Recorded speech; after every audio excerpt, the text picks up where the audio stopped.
Hi, welcome. Enjoy the content, subscribe, and turn on notifications. Brandon was never the type to fall in love easily. In fact, he had always been cautious with his feelings.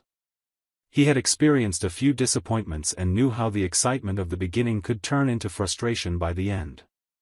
But when he met Haley, everything was different. It was as if time had stopped just so he could observe every gesture she made. Her smile, the way she played with her hair when she was nervous, the direct way she spoke her mind without considering others' reactions, it all affected him in a way that surprised him. And the more he got to know her, the more involved he felt. If other stories had made him hesitate, this one made him run. He started slowly. He would send her messages for no reason, just to let her know he was thinking about her. One day, he showed up at her door with a book she mentioned reading in her teens. Another time, he prepared a basket with her favorite foods and brought it to her workplace so she wouldn't have to eat alone. What surprised everyone the most was that he never expected anything in return. He did it because he wanted to. Because deep down, he wanted her to know she was special. Even on days when she seemed distant, he persisted. When she said she was tired of everything, he listened patiently, holding her hand until the silence became comfortable.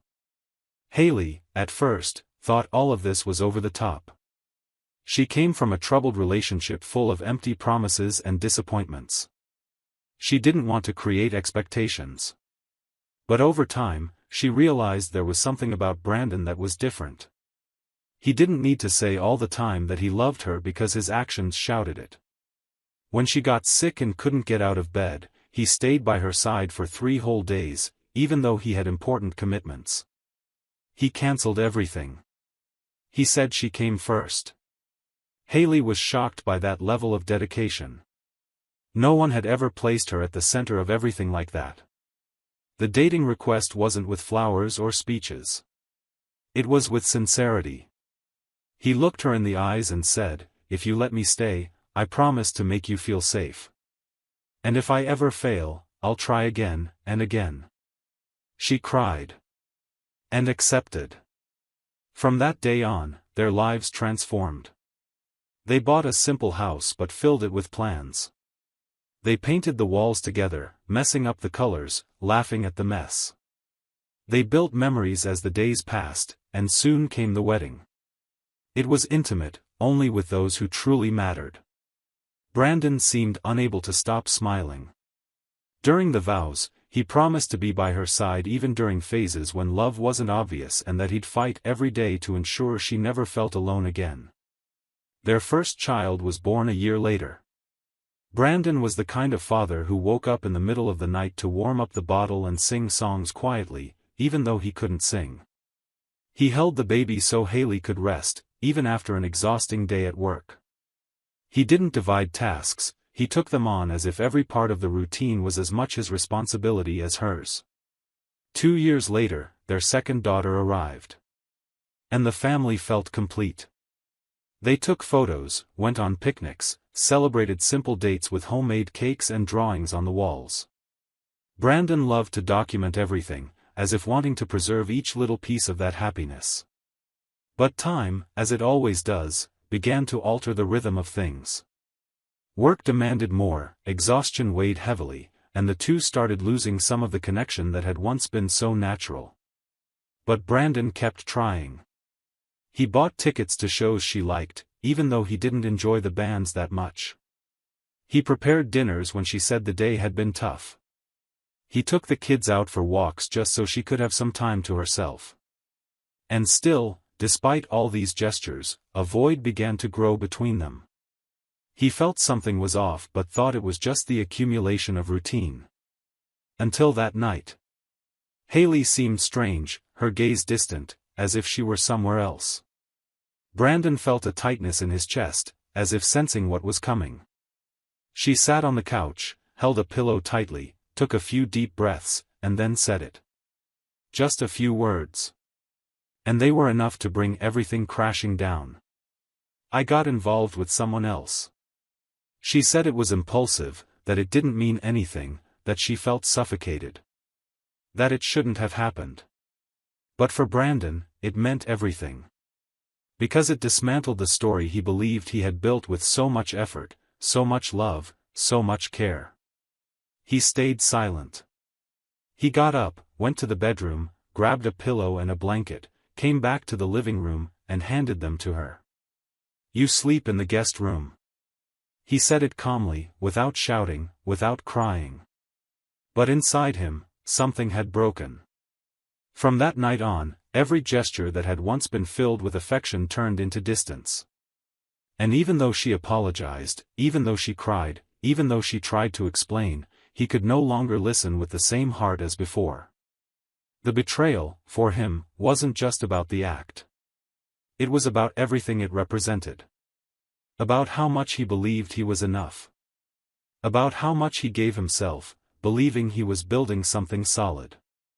And now, faced with that reality, Brandon could only think of one thing: how can someone destroy so much, even after receiving everything?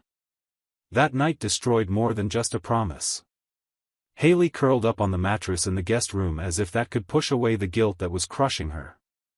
She knew Brandon had taken the news like a blunt blow. His lack of reaction was more terrifying than any scream. In his silence, there was a contained cry, a stifled pain, a disappointment spreading through every corner of the house like a crack no one knew how to fix. The next morning, Haley woke up early. She prepared breakfast for the kids and waited for some gesture, any sign that said there was still something to save. Brandon came down the stairs, poured his coffee, and said good morning without looking up. It was the first time she felt invisible in her own home. Later that afternoon, with a heavy heart, she took paper and pen and wrote a letter. She wrote as if pouring out her soul. She told everything: the regret, the shame, the reasons she herself was still trying to understand. She didn't justify the mistake, but she tried to explain how she got there. She folded the letter carefully and left it on his pillow, taking a deep breath before leaving the room. When she returned later, the letter was still there. Untouched. That broke her.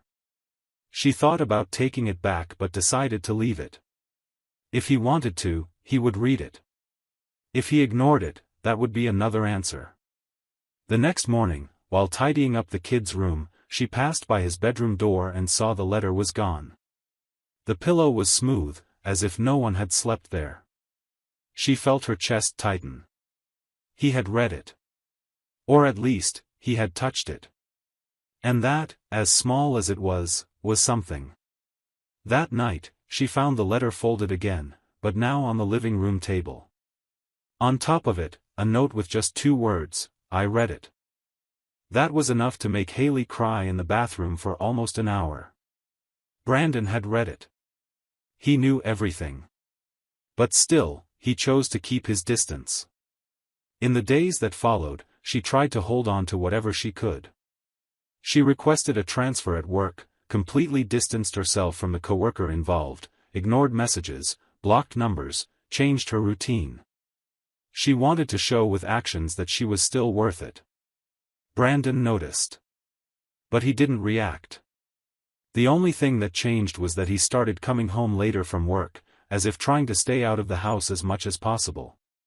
Haley then began planning every gesture carefully. She prepared his favorite dishes, left small affectionate notes, organized the house details the way he liked them. But the responses were dry. An okay, a nod, a change of subject.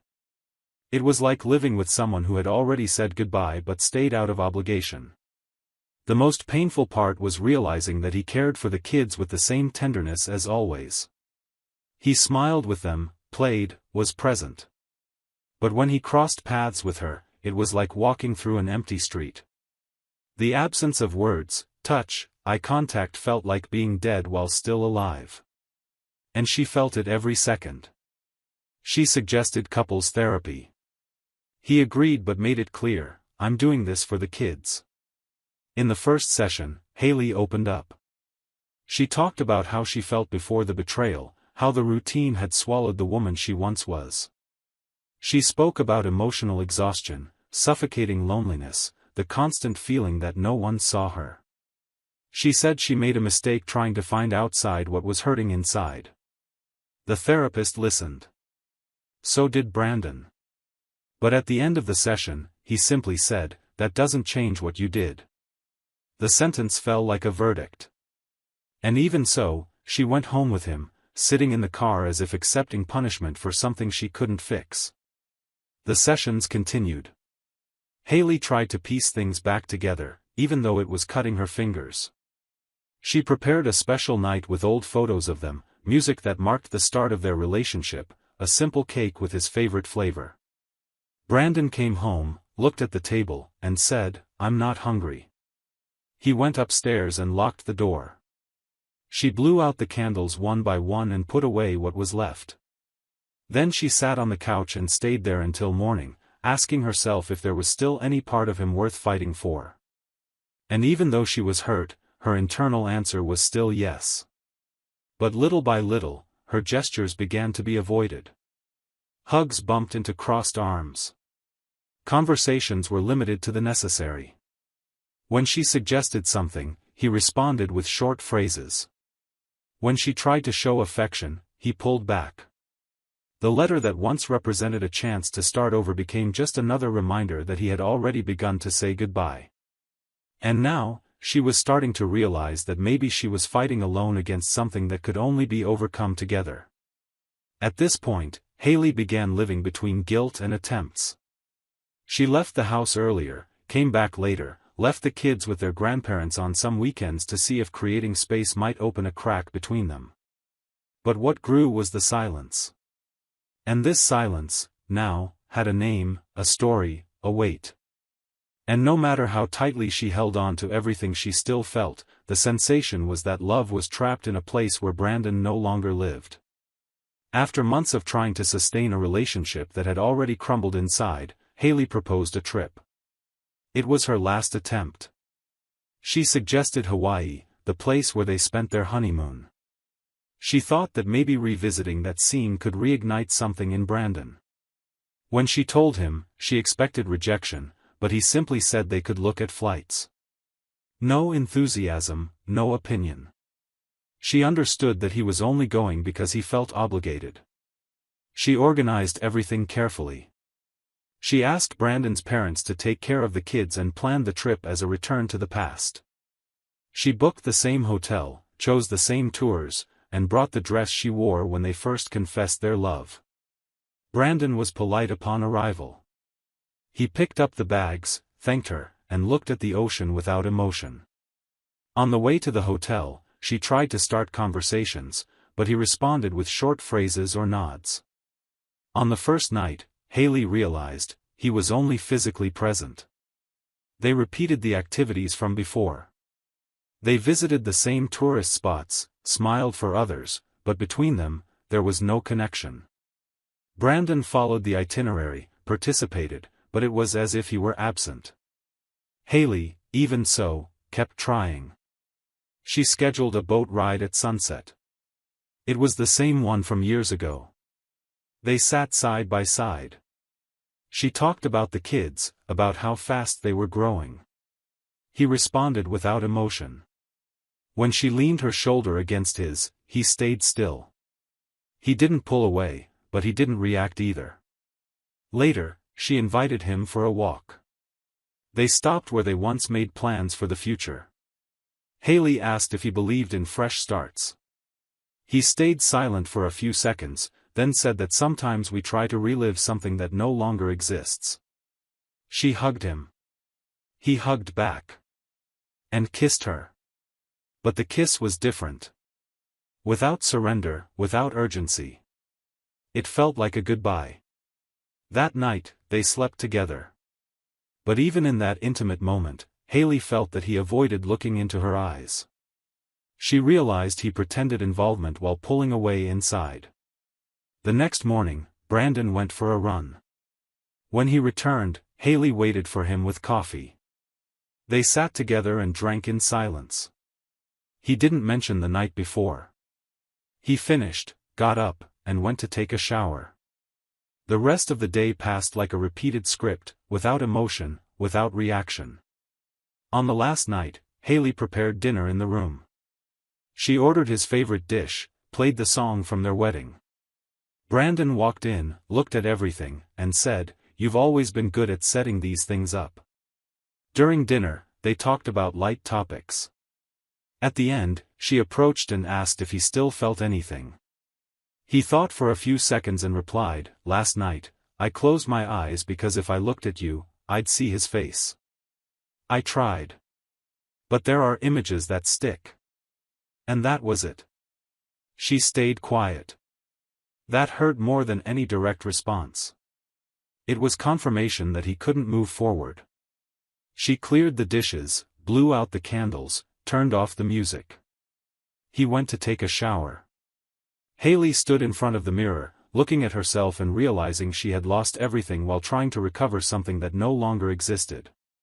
On the flight back, Haley looked out the window, holding back tears. She finally understood that no matter how hard she had tried, some wounds time cannot heal. And that some bonds, even with love, cannot withstand breaking. After the trip, everything became even colder.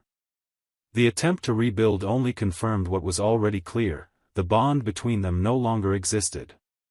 Haley noticed that Brandon came home later, went out on weekends under the excuse of work events, and smiled more often outside the house than inside.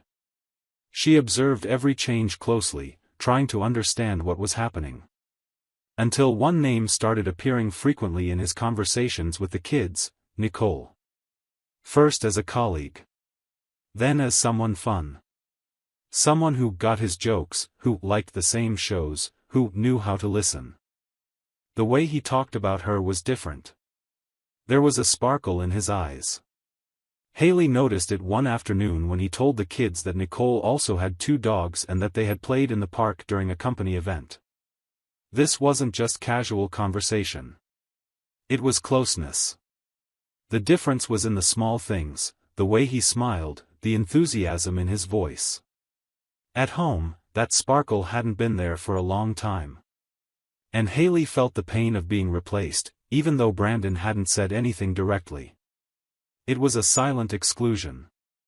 One Sunday afternoon, he took the kids out for lunch and took a picture with them, which Nicole posted on social media. Haley saw it because a mutual friend tagged her. In the photo, he smiled in a way she hadn't seen since before the betrayal. The kids were happy, hugging, and Nicole appeared in the background, sort of on purpose, smiling too. Haley didn't say anything. But she felt everything. It crushed her subtly. She started locking herself in the bedroom more often. She avoided his usual hours. When he came home, she was already in bed. When she woke up, he had already left. That night, after putting the kids to bed, she came downstairs and found Brandon on his phone, laughing. When he noticed her presence, he put the phone away. She didn't ask anything. She went to the kitchen, poured a glass of water, took a deep breath, and returned. She stood at the door for a few seconds before saying, in a low voice, almost a whisper, "You seem happier when you're away from me." He didn't respond. He just looked at her. She continued, "I still love you. But loving someone who doesn't love you back is a daily defeat." Brandon swallowed hard but stayed silent. She then added, "I don't want our kids to grow up in a home where love has become a memory. I want them to see you smiling. Even if that smile isn't with me anymore." That's when she asked for a divorce. She didn't yell. She didn't cry. She just informed him. And for the first time since the confession months ago, Brandon looked up and stared at her. After a few seconds, he said, "If that's how you feel, I understand." She just nodded and went upstairs. That night, she slept soundly for the first time in a long while. The following days were organized practically. They divided responsibilities, discussed legal details, informed their families. The kids were the only ones who immediately felt the impact. They asked if their dad was leaving. Haley explained carefully that things would change, but both would remain present. Brandon reinforced this as well. At no point was there an argument. It was as if, in that silence between them, there was an invisible agreement of maturity. Everything seemed to follow a predictable path until, a few weeks later, Haley felt unwell. Daily nausea, dizziness. She thought it was anxiety or the stress of the divorce but decided to get tested. When she got the results, she had confirmation, she was pregnant. The impact was immediate. Based on the timeline, the weeks matched the night they spent together in Hawaii. Her heart raced. She didn't know if this was punishment, a chance, or just another twist in a cycle that refused to end. She thought about keeping it a secret. She thought about leaving town. She thought about everything. But that wasn't the kind of woman she wanted to be. She set up a coffee meeting with Brandon and, when he arrived, handed him the envelope with the test results. He opened it, read it calmly, and stayed silent for a few minutes. Then he looked up and said, "It's mine, right?" She confirmed. And he just took a deep breath and replied, "We'll handle this together." For the first time in months, he held her hand. Not as a husband, but as a father. Haley didn't know what this meant in the long term. But she felt that, even apart, there was still respect. A care that endured, despite everything. The pregnancy progressed with regular checkups. Brandon remained present. He helped with the kids, took Haley to appointments, and followed the tests. There was no romance between them, but there was presence. When the baby was born, he was there. He cried when he saw him for the first time. Haley cried too. For different reasons. He cried for the son. She cried for everything that had been, for what they had tried to be, and for what they already knew would never be again. Their story came to an end without fights but full of marks. Brandon moved to a nearby apartment. He spent time with the kids, with the baby, and built a new routine. Haley continued with hers. She helped the kids with school, took care of the new baby, and gradually rediscovered her strength. The love between them turned into something else. It became care, respect, a permanent bond because of the children. But the marriage ended there. Without scandal, without complete forgiveness, without going back. Only after a long time did Haley understand that the greatest act of love she could still offer was to free Brandon from all of it. And that sometimes, when you love someone, the hardest thing isn't to fight. It's to let go. And allow each person to carry the scars they choose to bear. Suspicious of your wife or daughter-in-law? Don't go through what we saw in the video. Check the link in the comments and get the ebook with valuable tips and investigator-approved sites to clear your doubts. Thank you for watching the video. If you enjoyed it, don't forget to subscribe to the channel and turn on notifications so you won't miss any updates. See you next time.